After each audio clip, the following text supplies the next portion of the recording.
part 2 of the message that I started earlier.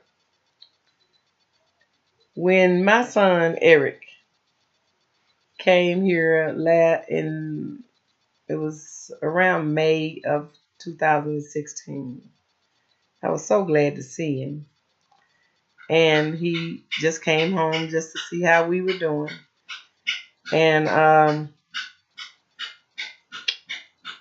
when I got the message of him being arrested in August of 16, the FBI came to my house to say Erick this and been accused of this, and Erick been accused of supplying materials to an ISIS organization. I said, oh no. I told the man that came here, not my son, he didn't do that. And you would never get me to believe that he did. It was so devastating to me. As soon as I could get to North Carolina where he was arrested, I got up, me and my daughter. We went to North Carolina, never been there before in my life. I went there to see just what was going on. Because all of my children are part of me. And I wanted to know what was going on. I want to know who was accusing him of what they say he was doing. And when I went, we got an attorney. The attorney he was a very good person, and I appreciate him. He did his best to convince the judge that he was not the standard ISIS person. So I didn't know what was going on. I want to back up a bit. Back in 2015, he decided he would come home and try to build his business where he does he sells cell phone LEDs. And that is, if you break your phone, he replaced them. He was selling those to businesses.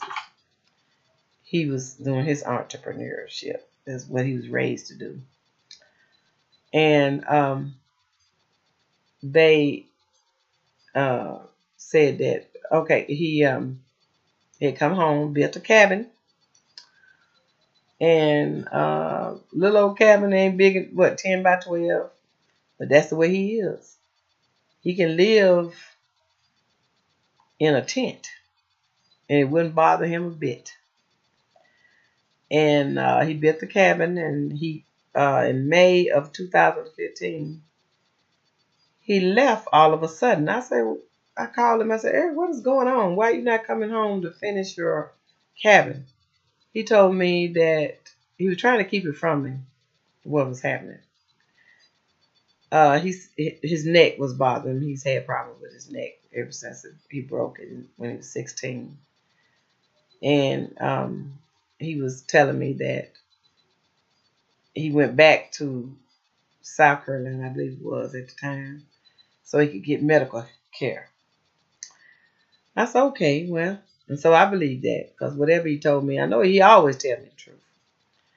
And so, but and kept going on and on. He didn't come home, so he finally wrote me a letter. And he told me that what had happened, that the FBI was following him, and that he had been working for the FBI to assist with patriotism, and that they had turned on him. He said it had got to the point where he was no use for them anymore.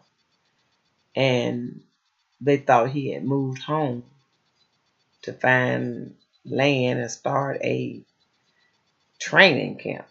Well, first of all, his body won't even allow him to do that because of his broken neck. It'll never be any good. He had surgery probably about 2000 or something like that. When they had to take a bone out of his rib and put it in his neck to stabilize it. When he broke his neck, it was the same break as Christopher Reeves. When he walked into the ER, the doctor told me that that bone was just swinging around. It could have cut his spinal cord anytime. And so he suffers with that right now. He's not able to train anybody to do anything physical. But he's not a lazy man, so he found something that he could do.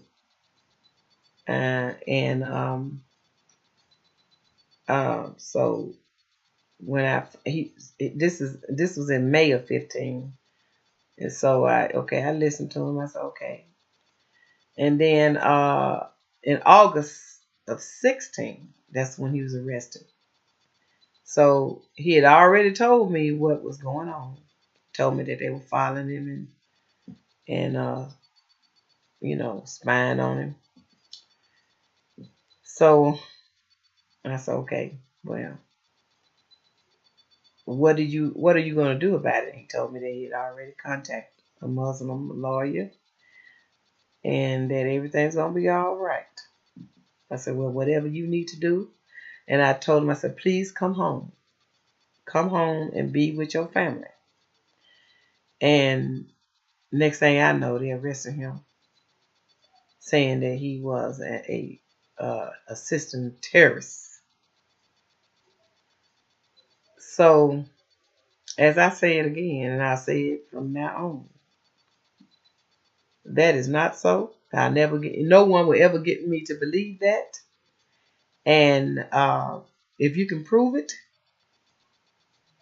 then go ahead. One thing I don't do with my children is condone violence, lying, stealing, and cheating. They know that. And so when they transferred him from North Carolina to Ohio, me and my sister went there and visited him in that pen he's in right now. Trying to encourage him. I wanted to see where he was at, and it was a hurting feeling to see my child in a pen for something that he hasn't even been convicted of. And the only way I'm able to make it is through the grace of God and my faith. And knowing that if he told me he didn't do it, he didn't do it. So I'm just waiting on God.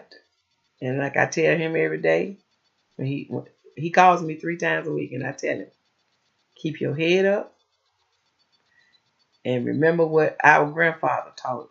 My grandfather and his great-grandfather taught us to be proud of what you are and always hold your head up. So we are getting close to his trial in March. And I'm praying that and I have faith that everything will be okay. I will be going to a conference this weekend, October the 27th to 29th. I think they're going to have a rally in Washington just for families of accused Muslims of being ISIS partner, whatever you want to call it. But I don't know what's going to come out of it, but I'm going to keep my head up and continue to believe in my child, Erick Jamel Hendricks. This is my story, and I approve of it. And I do have another one coming up. Thank you, and have a blessed evening.